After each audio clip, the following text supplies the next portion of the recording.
هلو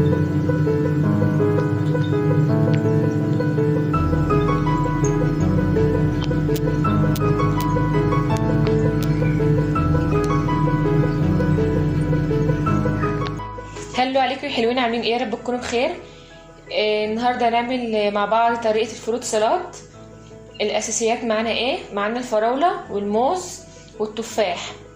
بعد كده بقى عايزه انت تزودي حاجه دي من عندك انت، فانا هزود كيوي، وعندي هنا قطع مانجا، وعندي لبن هنا، وهقول لكم دلوقتي اللبن ليه. يلا بينا بقى اقول لكم بيتعمل ازاي. هنجيب كده بوله نحط الفراوله فيها، ونحط التفاح. دي الاساسيات بتاعت الفروت سلطات، التفاح والموز والفراوله. وهنحط الموز،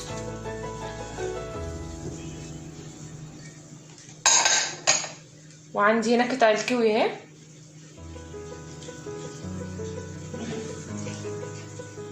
وعندي هنا اناناس اهو برضو.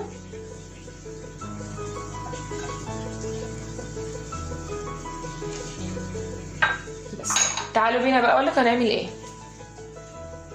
بصوا بقى، انا غيرت الطبق اللي كان معايا عشان كان صغير فجبته في البايركس ده. هنجيب بقى هقول لكم نعمل ايه. هنجيب كوبايه من اللبن،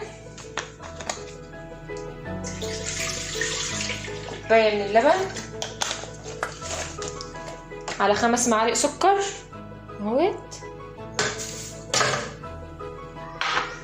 وموزتين نقشرهم كده،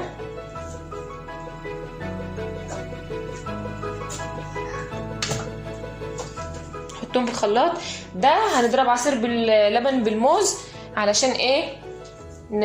نحطه على العصير بتاعنا.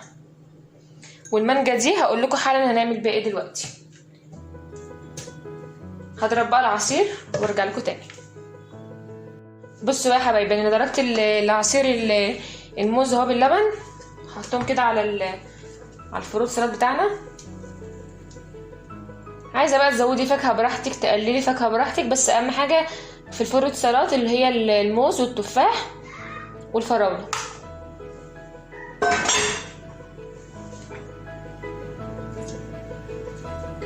هنقلب بقى كده اهو،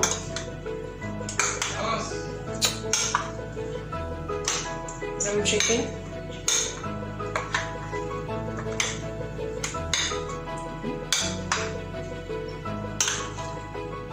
كله كده يمتزج مع بعضه.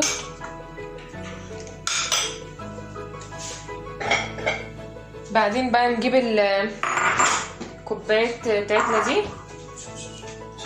جبت هنا البولات اهي بتاعتي. هنحط بقى دي قطع المانجا اللي انا وريتها لكم اهي، هنحط كده في الارضيه بتاعت كده البوله من تحت، وبرده هنا زي التانية.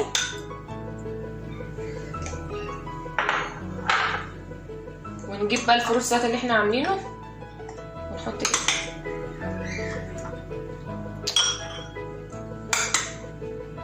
بصراحة لذيذ وطعمه تحفة، جربوها هيعجبكم. كده اهو، زي ما تحبي بقى الفواكه اللي انت ايه حباه تحطيها كده. اهم حاجه اعملي سبسكرايب للقناه وفعلي زر الجرس واضغطي لايك كده اهو. هنجيب كده شريحه من الكيوي اهي، نحطها كده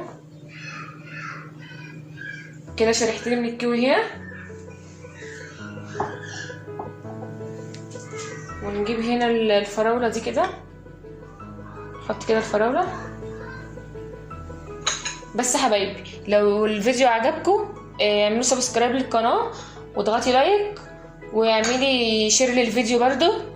ويلا اشوفكم في فيديو جديد، اشوفكم على خير، باي باي.